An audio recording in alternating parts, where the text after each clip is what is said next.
But now we have the heavyweight champion of the UFC and challenging the heavyweight champion of the world for a shot at the heavyweight boxing champion, Francis Ngannou. Ooh, I got the name right.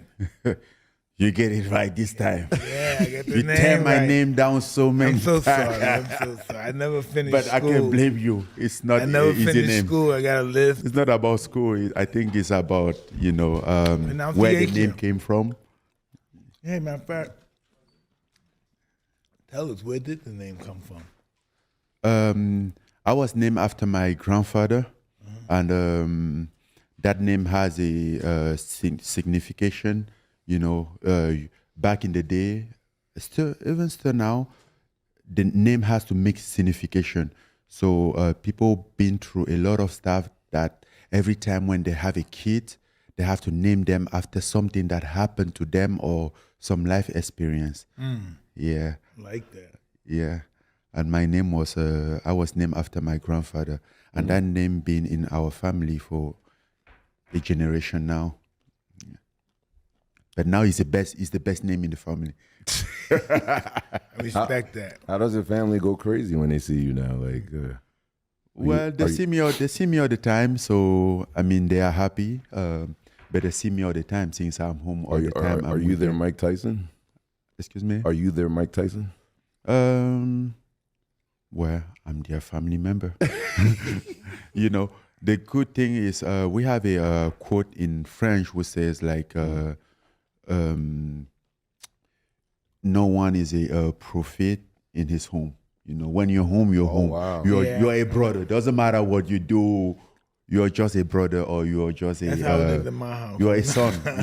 You can be whatever you want, but you will always be your mom's son. Oh wow. You will be a nephew of your uncle or stuff like that, right?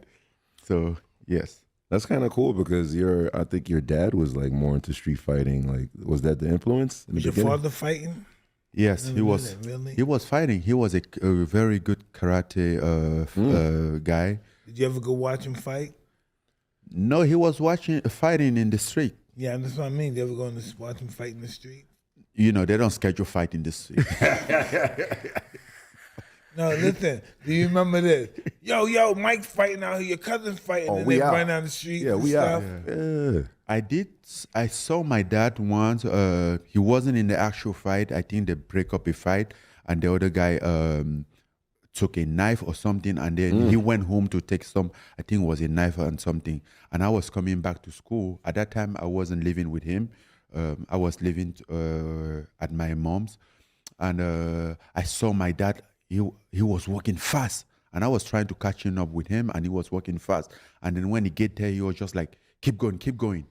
And, I tried to stick around to see what's going on. Curiosity. Yeah. And he was arguing with this guy, and they were there.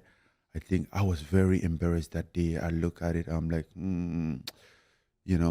once again, I mean, I knew since growing up that I didn't want to be like him, but I was very embarrassed. I was around 13 at that time, but I'm like, no, I don't want to be like this. I mean, I've been saying that to myself since I was like maybe 7 years old, and that day reminds me exactly why I didn't want the feeling that I had that day. I didn't like it, but he was a very solid guy. I think if he was in this day, he would have been a hell of a champion.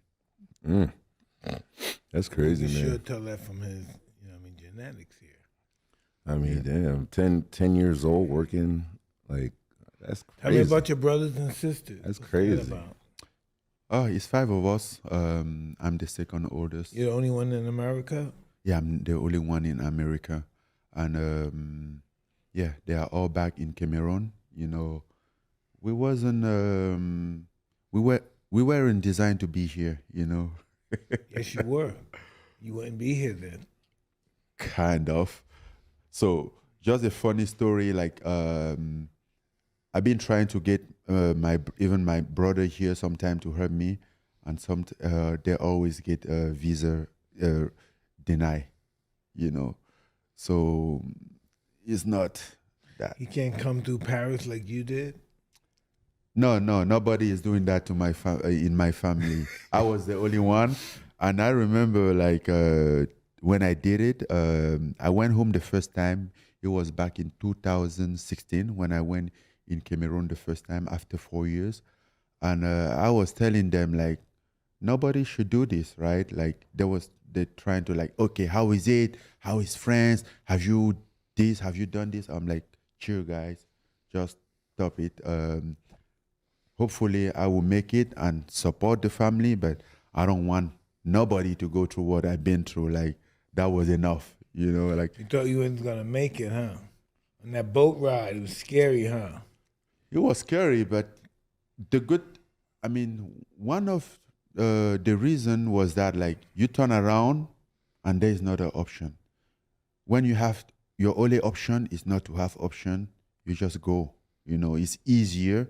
It's not easy, but it's less tough to go. You know what I've seen on television before? Not television, movies also, but it was, they received it from true events, that they would put so many people overflood the boat with so many people that paid, and the boat normally sinks. Oh. Yeah, that's Was it true. like that with you?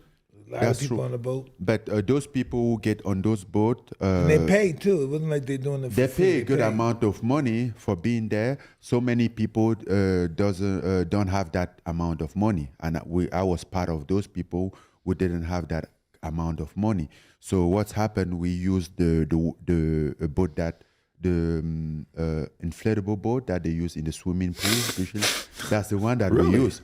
Yes, we paddle. What? Yeah, it was a paddle boat. So That's like all the fucking muscles. supposed to be like 4 or 5 people for the biggest one. What? And then we will pack like 8 to 9 up to 10, depending of the size of the people, because I will count myself like 2 person. That's crazy shit. Yeah. You went through It's that? scary. I can't believe you went We through have that. listen, That's look how crazy. good we have. This country is insanely beautiful. So what's happened? Yeah, everyone problem is important, right? Because at any stage of life, you have a problem. Even now, I have a problem, which has nothing to do with my problem back then, but I still have my problem. And as a human, you always deal with problem. But when you deal with something like that, and then you get overseas, or whether it's in Europe, because here in America, I think people they don't complain too much.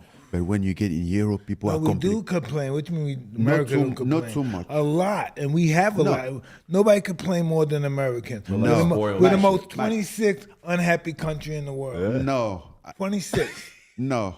We're a bunch of unhappy and selfish motherfuckers. When you go in Europe, you will be surprised. And then a lot of country in Europe will be like, as America is capitalism, is what is that, socialism? It's not socialism, but Huh? No communism. socialism. No No, communism. it is the word socialism. Yes. And so they have a lot of support, a lot of health insurance that is provided, all those kind of stuff, support if you're unemployed, and all those That's a stuff. bunch of lazy Yeah, motherfuckers. and then I get there from Africa, coming from the forest, been through all this, and then see people like complain about things like, oh, we need this, we need. I'm like, man, this country, they are so good out here. Like, one of the things.